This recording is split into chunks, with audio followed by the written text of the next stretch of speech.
Hello, അപ്പോൾ ഈ ഒരു വീഡിയോ എങ്ങനെ തുടങ്ങണം, എവിടെ നിന്ന് തുടങ്ങണം എന്ന് അറിയാത്തൊരവസ്ഥയിലാണ്. ബൈ ദ വേ, ഇനിയിപ്പോൾ നിങ്ങൾ കാണാൻ പോകുന്ന വീഡിയോസൊക്കെ ഞാനൊരു ഷോപ്പിങ്ങിന് പോയപ്പോൾ എടുത്തു വെച്ചായിരുന്നു. പക്ഷേ ഞാനിനി പറയാൻ പോകുന്ന കാര്യം ഈ ഷോപ്പിംഗ് തമ്മിൽ വലിയ ബന്ധമൊന്നും ഉണ്ടാവില്ല. അപ്പോൾ കാര്യം എന്താണെന്ന് പറയുന്നതിൻ്റെ മുന്നേ നിങ്ങൾ വീഡിയോസ് ആദ്യമായിട്ട് കാണുകയാണെങ്കിൽ ജസ്റ്റ് സബ്സ്ക്രൈബ് ചെയ്ത് സപ്പോർട്ടൊക്കെ ചെയ്യണേ. ശരിക്കും ഈ ഒരു വീഡിയോസ് ഒക്കെ കാണുമ്പോൾ ഞാൻ നല്ല ഹാപ്പി ആണെന്നൊക്കെ തോന്നും. കാരണം ഇത് കുറച്ച് മുന്നേ എടുത്ത വെച്ച വീഡിയോ ആണ്. ഇപ്പോൾ അത്ര ഹാപ്പി അല്ല. അതിൻ്റെ റീസണാണ് ഞാനിനി പറയാൻ പോകുന്നത്. ഓൾറെഡി മുന്നേ ഏകദേശം ഒരു മാസം മുന്നേ ഒക്കെ ഞാനൊരു വീഡിയോ ഇട്ടിട്ടുണ്ടായിരുന്നു കസിൻസിൻ്റെ മാരേജിനെ പറ്റിയിട്ടൊക്കെ പറഞ്ഞിട്ട്. കസിൻ ബ്രദറിൻ്റെ കല്യാണം ഓൾറെഡി ഫിക്സ് ആയതുകൊണ്ട് ഏകദേശം അറിയായിരുന്നു ഇന്ന സമയത്ത് ഉണ്ടാവുന്നുള്ളത്.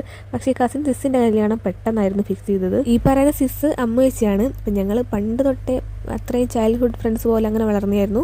ഒട്ടും പ്രതീക്ഷിക്കാത്തൊരു ടൈമിലാണ് ഈ ഒരു കല്യാണം ഉറപ്പിച്ചതെങ്കിലും രണ്ട് കല്യാണം ഏപ്രിൽ ആയതുകൊണ്ട് തന്നെ ഒരുമിച്ച് അറ്റൻഡ് ചെയ്യാം. പിന്നെ ഈ ഒരു കല്യാണം ഫിക്സ് ആയ ടൈമിൽ തന്നെ ഞാൻ അച്ഛൻ്റെ അടുത്ത് അമ്മയുടെ അടുത്തൊക്കെ പറഞ്ഞിട്ടുണ്ടായിരുന്നു, അമ്മൂച്ചിൻ്റെ കല്യാണം എന്ന് പറഞ്ഞാൽ എൻ്റെ കല്യാണം പോലെ തന്നെ എനിക്ക് സ്പെഷ്യലായിട്ടുള്ളൊരു കാര്യമാണെന്നുള്ളത്. അതുകൊണ്ട് തന്നെ ഈ രണ്ട് കല്യാണം മുന്നിൽ വരുന്നതിൻ്റെ എക്സൈറ്റ്മെന്റ് എന്ന് വെച്ചാൽ അത്രയും ഹൈ ലെവലായിരുന്നു. അപ്പോൾ ഈ ഒരു യുദ്ധം കാരണം എൻ്റെ ഫ്ലൈറ്റ് ടിക്കറ്റ് ഒക്കെ ക്യാൻസൽ ആയിട്ട് ഞാനിപ്പോൾ ഇവിടെ പെട്ടുപോയൊരവസ്ഥ തന്നെയാണ്. ഇതേ നാട്ടിൽ നാളെ കഴിഞ്ഞാൽ പിന്നെ കല്യാണാഘോഷമൊക്കെ തുടങ്ങി. എനിക്ക് ഏതായാലും പങ്കെടുക്കാൻ പറ്റില്ല. എനിക്ക് കുറച്ചധികം ഹാപ്പിനെസ് തരുന്ന ഒന്നാണ് ഫാമിലി ടൈം എന്ന് പറയുന്നത്. അതിൽ എൻ്റെ കസിൻസൊക്കെ ഉണ്ടാകുമ്പോൾ എൻ്റെ ഏറ്റവും ഒരു കംഫർട്ട് സോണാണ് കസിൻസും പിന്നെ ആ ഒരു വൈബൊക്കെ.